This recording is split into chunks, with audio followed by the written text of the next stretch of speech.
qaranglar, bitta narsa ko'rsataman. Mana hassam tubigacha yetmayapti, juda chuqur. Hurmatli mutasaddilar, kuzatinglar, sizlar uchun maxsus.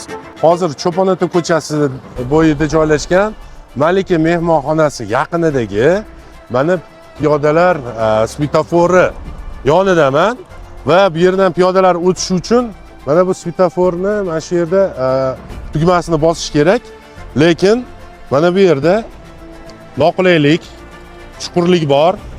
Bu svetoforni yoniga o'tish uchun ko'ryapmiz, mana ariq va ariqning ustiga qo'yilgan mana bu ko'prikcha ham juda ham tor. Yetmaganiga mana bu chuqurni nimaga ko'lab qo'yishgan, nimaga keyin buni yamashmagan.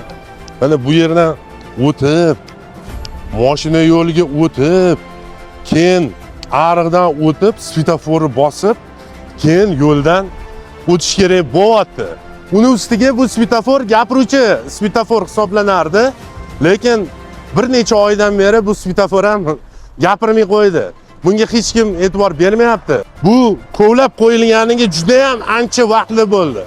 Prezidentimiz katta islohotlar qilishni topshirayotgan bir vaqtda bunaqangi mayda narsalar qolib odamlarga noqulaylik tug'dirayotgani, biz Chilonzorlik fuqarolar nomidan shuni aytamanki, Chilonzor tumanidagi mutasaddilar uchun juda ham katta uyat deb hisoblaymiz. Va yo'lni bu betida ham xuddi shunday holat, kavlangan chuqur bor va mana bunday yo'lakcha u yerda ham juda ham tor. Mana shu videoni maksimal yaqinlarga, chilonzorliklarga yuborib qo'ying. Like bilan, kommentariy bilan bizni qo'llab-quvvatlang. Islohotlarni birgalikda kuzatamiz va birgalikda mana shu noqulayliklarni yengib o'tamiz.